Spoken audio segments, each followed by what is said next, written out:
শেখ হাসিনার রায় ঘিরে একের পর এক প্রতিক্রিয়া পাঠাচ্ছে জাতিসংঘ সহ মানবাধিকার সংস্থাগুলো। এই বিচার ও সাজা নিরপেক্ষ বা ন্যায়সঙ্গত কোনোটিই নয়, বলছে অ্যামনেস্টি ইন্টারন্যাশনাল। পলাতক শেখ হাসিনার রায়কে কেন্দ্র করে রাতেও ধানমন্ডি ৩২ নম্বরে ছাত্র জনতার অবস্থান, পুলিশের সঙ্গে ধাওয়া পাল্টা ধাওয়া, পরিস্থিতি নিয়ন্ত্রণে সেনা, বিজিবি, পুলিশের শক্ত অবস্থান। আবারও কঠিন পরিস্থিতির মুখোমুখি আওয়ামী লীগ। ভারতের সঙ্গে ঢাকার কূটনৈতিক সমঝোতা সফল হলে পলাতক প্রধানমন্ত্রীকে দেশে ফেরানো সম্ভব, মত বিশ্লেষকদের। হাসিনার রায়ের পর তারেক রহমানের সঙ্গে জরুরি বৈঠকে বিএনপির শীর্ষ নেতারা। ন্যায় বিচার প্রতিষ্ঠা হয়েছে বললেন মির্জা ফখরুল। দেশ জুড়ে অব্যাহত আওয়ামী লীগের নাশকতা, মধ্যরাতে মাগুরায় গ্রামীণ ব্যাংকে অগ্নিসংযোগ, পুলিশের কড়া বার্তা। মানবতা বিরোধী অপরাধের মামলায় সাবেক প্রধানমন্ত্রী শেখ হাসিনা ও সাবেক স্বরাষ্ট্রমন্ত্রী আসাদুজ্জামান খান কামালের মৃত্যুদণ্ড নিয়ে একের পর এক প্রতিক্রিয়া জানাচ্ছে বিভিন্ন মহল। এক্ষেত্রে পিছিয়ে নেই আন্তর্জাতিক বিভিন্ন সংস্থাও। জাতিসংঘের পর এবার শেখ হাসিনার মৃত্যুদণ্ড নিয়ে মুখ খুলেছে আন্তর্জাতিক মানবাধিকার সংস্থা অ্যামনেস্টি ইন্টারন্যাশনাল। সোমবার নিজেদের ওয়েবসাইটে একটি বিবৃতি প্রকাশ করে সংস্থাটি। বিবৃতিতে সংগঠনটির মহাসচিব অ্যাগনেস কেলামাহ বলেছেন, 2024 সালের জুলাই আগস্টে ছাত্রদের নেতৃত্বে আন্দোলনের সময় সংগঠিত সহিংসতা এবং মানবতা বিরোধী অপরাধের জন্য যারা ব্যক্তিগতভাবে দায়ী তাদের বিরুদ্ধে তদন্ত এবং সঠিক বিচারের মাধ্যমে তাদের বিচার করা উচিত। ভুক্তভোগীদের ন্যায় বিচার এবং জবাবদিহিতা প্রয়োজন, কিন্তু মৃত্যুদণ্ড মানবাধিকার লঙ্ঘনকে আরো জটিল করে তোলে। এটি চূড়ান্ত অবমাননাকর এবং অমানবিক শাস্তি, কোনো বিচার প্রক্রিয়ায় এর স্থান নেই বলে উল্লেখ করে সংস্থাটি। বিবৃতিতে বলা হয়, 2024 সালের জুলাই থেকে আগস্টের মধ্যে 1400 জনেরও বেশি মানুষ নিহত এবং হাজার হাজার আহত হয়েছেন। বেঁচে যাওয়া এবং ক্ষতিগ্রস্তদের জন্য ন্যায় বিচার প্রতিষ্ঠার জন্য আন্তর্জাতিক মানবাধিকারের মান পূরণকারী স্বাধীন ও নিরপেক্ষ বিচার পরিচালনা করা প্রয়োজন। তবে আসামিদের অনুপস্থিতিতে বিচারের অনাকাঙ্ক্ষিত গতি এবং রায় এই জটিল মামলার ন্যায় বিচারের ক্ষেত্রে উল্লেখযোগ্য উদ্বেগ তৈরি করে। যদিও শেখ হাসিনার পক্ষে আদালত আইনজীবী নিয়োগ দিয়েছিলেন, তবুও তার প্রতিরক্ষামূলক প্রস্তুতির জন্য সময় অপর্যাপ্ত ছিল বলে মনে করে সংস্থাটি। অ্যামনেস্টি ইন্টারন্যাশনালের ওই বিবৃতিতে আরও উল্লেখ করা হয়, এটি কোনো সুষ্ঠু বিচার ছিল না। 2024 সালের জুলাইয়ের ভুক্তভোগীরা আরও ভালো কিছু পাওয়ার যোগ্য। বাংলাদেশের এমন একটি ন্যায় বিচার প্রক্রিয়া প্রয়োজন যা পক্ষপাতের সন্দেহের বাইরে সম্পূর্ণরূপে ন্যায্য ও নিরপেক্ষ হবে। এছাড়া মৃত্যুদণ্ডের মাধ্যমে আরও মানবাধিকার লঙ্ঘনের আদেশ দেবে না বলে বিবৃতিতে উল্লেখ করা হয়েছে। তামজিদ মির্জা, যুগান্তর নিউজ।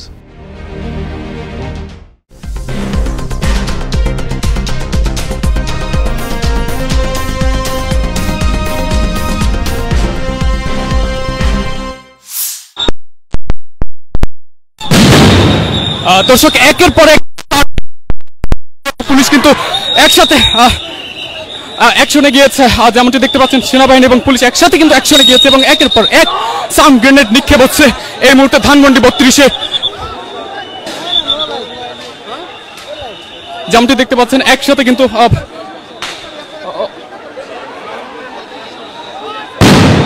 একের পর এক সাউন্ড গ্রেনেড নিক্ষেপ হচ্ছিল এবং পুলিশ এবং সেনাবাহিনী একই সাথে কিন্তু আমরা যেমনটি দেখতে পাচ্ছি অ্যাকশনে গিয়েছে।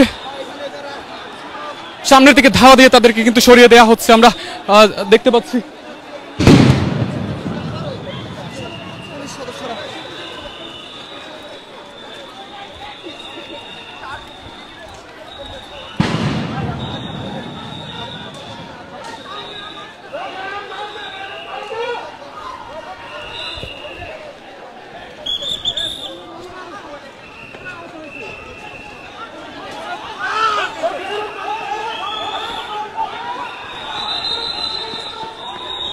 আমরা দেখতে পাচ্ছি একজন আহত হয়েছেন।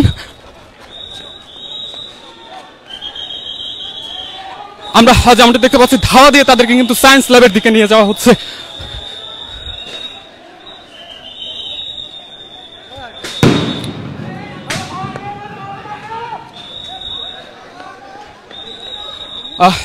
চারপাশে যারাই ভেতরে প্রবেশ করেছেন তাদেরকে কিন্তু ধাওয়া দিয়ে বের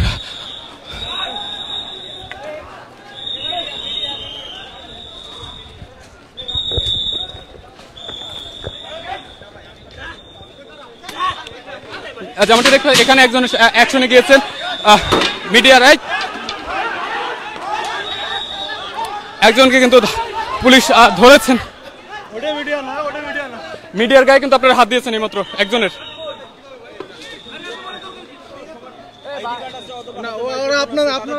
একজনের গায়ে হাত দিয়েছেন ভাই, মিডিয়ার ছিল একজন।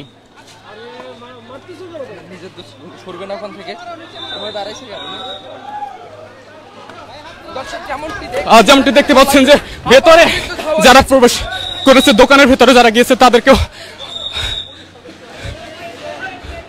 ধরা হচ্ছে এবং আমরা দেখতে পাচ্ছি যে দোকানের ভিতরে প্রবেশ করেছেন।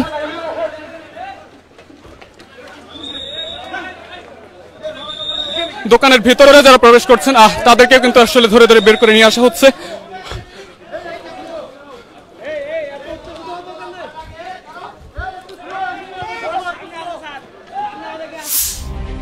একাত্তরের মানবতা বিরোধী অপরাধের বিচার করতে শেখ হাসিনা যে আন্তর্জাতিক অপরাধ ট্রাইব্যুনাল গড়েছিলেন, সেই আদালতেই সোমবার তার বিরুদ্ধে মামলার রায় ঘোষণা করা হয়। জুলাই গণ অভ্যুত্থানে সংঘটিত মানবতা বিরোধী অপরাধের মামলায় দোষী সাব্যস্ত হলেন সাবেক প্রধানমন্ত্রী শেখ হাসিনা। গণ অভ্যুত্থানের মুখে সরকারের পতনের পর ভারতে পালিয়ে যাওয়া শেখ হাসিনার এই দণ্ড তার দল কার্যক্রম নিষিদ্ধ আওয়ামী লীগকে 5 দশক পর আবার বিপর্যয়ের কিনারায় এনে দাঁড় করিয়েছে। প্রশ্ন উঠছে, হাসিনার পর এই দলের ভবিষ্যৎ কি? বিবিসির বাংলা বিভাগের সম্পাদক মীর সাব্বির লিখেছেন, আগামী ফেব্রুয়ারির জাতীয় নির্বাচনে কোনো সরকার নির্বাচিত হলে এবং সেই সরকার যদি প্রত্যর্পণ ইস্যুতে দৃঢ় অবস্থান নেয়, তাহলে সেই অনুরোধ এড়ানো ভারতের জন্য আরও জটিল হতে পারে। বাংলাদেশ সরকার দীর্ঘদিন ধরে ভারতের কাছে শেখ হাসিনাকে ফেরত পাঠানোর দাবি জানাচ্ছে। আদালত অবমাননার মামলায় তিনি দণ্ডিত হওয়ার পরও ঢাকার পক্ষ থেকে তাকে ফেরত পাঠানোর বিশেষ অনুরোধ জানানো হয়েছিল। তবে ভারত এই বিষয়ে এখনো কোনো প্রতিক্রিয়া জানায়নি।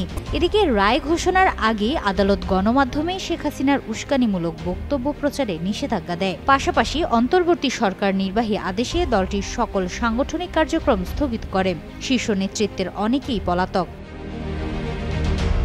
এ অবস্থায় রায় পরবর্তী সময়ে যদি শেখ হাসিনার বক্তব্য কিংবা আওয়ামী লীগের কার্যক্রমে আরও নিয়ন্ত্রণ আরোপ করা হয়, তাহলে দলটি আরও কঠিন পরিস্থিতির মুখোমুখি হবে।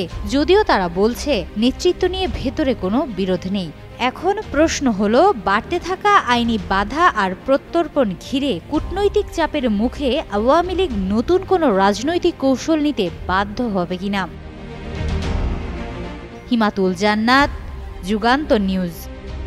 দেশজুড়ে আলোচনার কেন্দ্রবিন্দুতেই শেখ হাসিনার মৃত্যুদণ্ডের রায়ের ইস্যু।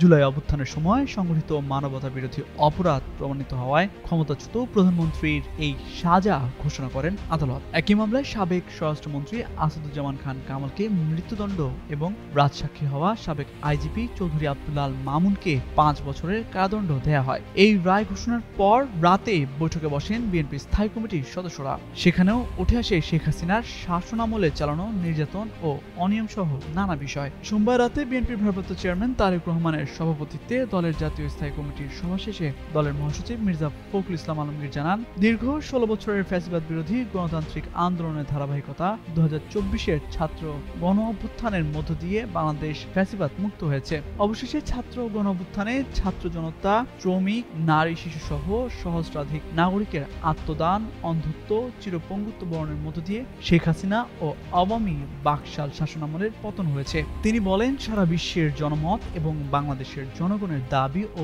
প্রত্যাশা ছিল যেন পতিত স্বৈরাচার ও তার দোসরদের মানবতা বিরোধী ও নৃশংস জঘন্য হত্যাকাণ্ড এবং গণহত্যায় অপরাধের বিচার করা হয়। আন্তর্জাতিক অপরাধ ট্রাইব্যুনালের দীর্ঘ বিচারিক প্রক্রিয়ার মধ্য দিয়ে আন্তর্জাতিক মানদণ্ড বজায় রেখে আওয়ামী ফ্যাসিস্ট শেখ হাসিনা ও তার 2 দোসরের বিরুদ্ধে রায় ঘোষিত হয়েছে।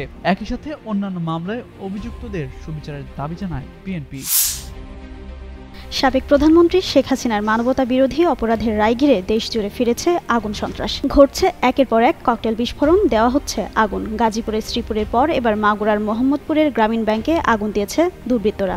গ্রামীণ ব্যাংক মোহাম্মদপুর শাখার ব্যবস্থাপক সোহানা সুলতানা জানান, মঙ্গলবার রাত 3:30টার দিকে জানালা দিয়ে পেট্রোল ঢেলে গ্রামীণ ব্যাংক কার্যালয়ে আগুন দেয়। এতে কার্যালয়ে থাকা কিছু কাগজপত্র ও আসবাবপত্র পুড়ে যায়। এদিকে মোহাম্মদপুর থানার ভারপ্রাপ্ত কর্মকর্তা আব্দুর রহমান বলেন, গ্রামীণ ব্যাংকের আগুনের খবর পাওয়ার সঙ্গে সঙ্গে পুলিশ সদস্যরা ঘটনাস্থলে যায়। পরে ফায়ার সার্ভিসের প্রচেষ্টায় নিয়ন্ত্রণে আসে আগুন। তবে ব্যাংকে কি পরিমাণ ক্ষতি হয়েছে এখনও জানা যায়নি। তদন্ত করে ক্ষয়ক্ষতির পরিমাণ বের করা হবে বলেও জানান পুলিশের এই কর্মকর্তা।